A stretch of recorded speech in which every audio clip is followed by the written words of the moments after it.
పని ఉందన్నారుగా లేదా?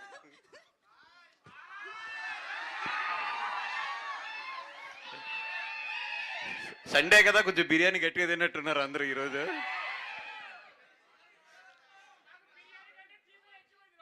Okay okay, పోలే, good. And thank you.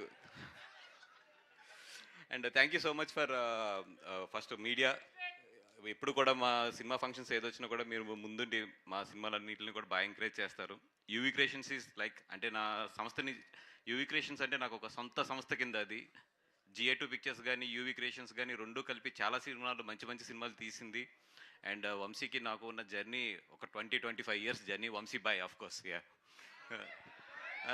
20-25 years journey. మాట్లాడాలంటే వంశీ నా జర్నీ చాలా ఉంటుంది. ఈరోజు బైకర్ సినిమా, కొన్ని సినిమాలకి ఏదైనా ఫంక్షన్కి పిలిస్తే వెళ్ళాలంటే చిన్న టెన్షన్ ఉంటుంది లోపల. బట్ ఈ సినిమాకి ఏ టెన్షన్ లేకుండా వచ్చి మాట్లాడుతున్నా, ఎందుకంటే నాకు బాగా కావాల్సిన వాళ్ళు ఇద్దరు చూశారు సినిమా. సెకండ్ హాఫ్ అదిరిపోయిందని చెప్పారు. అంటే చాలా కాన్ఫిడెంట్గా చెప్తున్నా, ఈ సినిమా డెఫినెట్గా ఎస్పెషల్లీ యూత్కి అయితే మాత్రం ఈ సినిమా టెక్నికల్గా చాలా బాగా నచ్చుద్ది. ఎందుకంటే ఈ రోజుల్లో సౌండ్ డిజైనింగ్ అనేది చాలా చాలా సినిమాలో మంచి ప్లేస్ తీసుకుంటుంది. ఆ సినిమా హిట్ అవ్వడానికి కానీ, ఆ సినిమా మంచి రన్ రావడానికి కానీ. ఈ సినిమాలో అయితే సౌండ్ డిజైనింగ్ అదిరిపోయిందని ఇండస్ట్రీ అంతా మాట్లాడుకుంటున్నారు. డెఫినెట్గా మీకైతే మాత్రం ఈ సినిమా కొత్త ఎక్స్పీరియన్స్ ఇస్తుంది. ఎందుకంటే ఇట్లాంటి బ్యాక్ డ్రాప్లో సినిమా వచ్చి మాత్రం చాలా రోజులైంది. అండ్ అభిలాష్ గారు, మీ గురించి అయితే చాలా గట్టిగా చెప్తున్నారు. అడ్వాన్స్ చెక్ తీసుకొద్దాం అనుకున్నాను, మరి రాజన్న పక్కన ఉన్నాడు కదా కొడతాడని చెప్పి ఆగిపోయాను. తర్వాత ఎప్పుడైనా సెట్ చేసుకోవాలి జాగ్రత్తగా ఆఫీస్కి పిలిచి. అండ్ అభిలాష్ రెడ్డి గారికి ఒక మంచి ఇదేంటంటే యూవీ క్రియేషన్స్ లాంటి సంస్థ దొరకడం. బికాస్ ఈ సినిమా కథ కన్నా కూడా ఈ సినిమా టెక్నికాలిటీగా బాగా అర్థం చేసుకోవాలి. మేకింగ్ మీద చాలా ఖర్చు పెట్టవలసి ఉంటుంది. ఇట్లాగా మేకింగ్ నమ్మే సంస్థలో ఈరోజు నిజంగా అందరికన్నా ముందు వంశీబాయ్ ఉంటాడు. ఎందుకంటే వంశీబాయ్ ఉంటాడు. అట్లాంటి వంశీబాయ్ సపోర్ట్ దొరకడం అభిలాష్కి, యూవీ క్రియేషన్స్ లాంటి అంత మంచి సంస్థ దొరకడం నిజంగా అభిలాష్ చేసుకున్న అదృష్టం. తన ఫస్ట్ సినిమా డైరెక్షన్కి ఇది దొరకడం అనేది. And all the best Abhilash boy, and all the best for the team and entire team. Rajanna, thank you so much. ఎందుకంటే రాజన్కి ఈ స్టేజ్ మీద ఇద్దరం ఉన్నాం, వంశీ ఉన్నాం, నేను ఉన్నాం.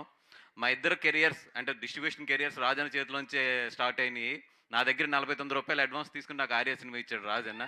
ఆఫ్ కోర్స్ వంశీ దగ్గర అయితే కొంచెం ఎక్కువే తీసుకుని ఉంటాడు. 59. ఓకే. సో మా ఇద్దరు కెరియర్స్ తన చేతిలోంచే స్టార్ట్ అయినాయి డిస్ట్రిబ్యూటర్స్గా. ఈరోజు ఇద్దరం కూడా ప్రొడ్యూసర్స్గా రాజన్ని గెస్ట్ కింద పెట్టి ఇక్కడ నుంచి మాట్లాడుతున్నాం. ఐఎమ్ సో హ్యాపీ అన్న. థ్యాంక్స్ అన్న, థ్యాంక్ యూ సో మచ్.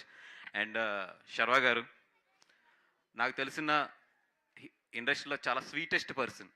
ఎంత స్వీటెస్ట్ అంటే ఆయన సినిమాలు ఎప్పుడన్నా చూడండి, ఎప్పుడు కూడా ఏ సినిమా కూడా ఓవర్ హైప్ చేయడు. ఆయన చాలా నీట్గా ఆ సినిమాకి ఎంత ఉంటుందో అంతే మాట్లాడతారు, అంతే ప్రజెంట్ చేస్తారు తప్పితే ఏ రోజు కూడా. ఇప్పుడు మీ అందరం కూడా చెప్తున్నా కదా, నేను ఓపెన్గా చెప్తున్నా కదా, మా సినిమాల మీద మేము ఎక్స్ట్రా ఎడ్జ్ తీసుకుంటాం. సోషల్ మీడియాలో కానీ, మామూలుగా కానీ, మాట్లాడటంలో కానీ, స్టేజ్ మీద కానీ అంతా. అది సర్వాబాయిది ఎంత జెన్యున్గా ఉంటుందంటే, తను ఎంత జెన్యున్గా ఉంటాడో తన సినిమా పబ్లిసిటీ కూడా అంతే జెన్యున్గా ఉంటుంది నిజంగా. Okay, Sharwa boy. Okay. So ఇంకా చెప్పాలా? చెప్దాం.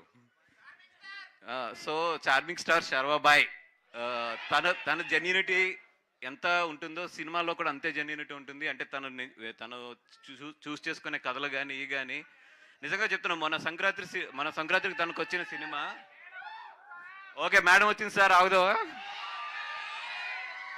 మీరు ఆపారు కాబట్టి, సో బ్యూటిఫుల్ మాళవిక నేర request please join the stage. And అలాగే సో జీవిత రాజశేఖర్ గారిని కూడా ఒక్క ఫోటో కోసం, నాకు తెలుసు మీరు రారు అని అందుకనే, బట్ ఒక పిక్చర్ కోసం. Yeah okay, thank you.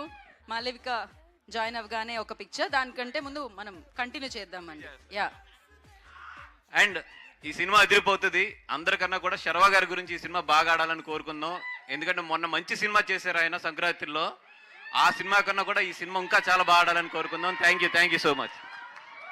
Thank you. So ఇప్పుడే వచ్చిన మాళవిక గారికి కార్యక్రమానికి వెల్కమ్ చెప్తున్నాము. బన్నీవాస్ గారు, ఇప్పుడు కూడా మీకు ఫ్లైట్ ఉందని చెప్పారు, మీరు ఎక్కడికో వెళ్తున్నారు? మీరు ముంబైలోనే ఉంటున్నారా ఏంటి? Thank you. అండ్ ఎస్, ఒక పిక్చర్ కోసం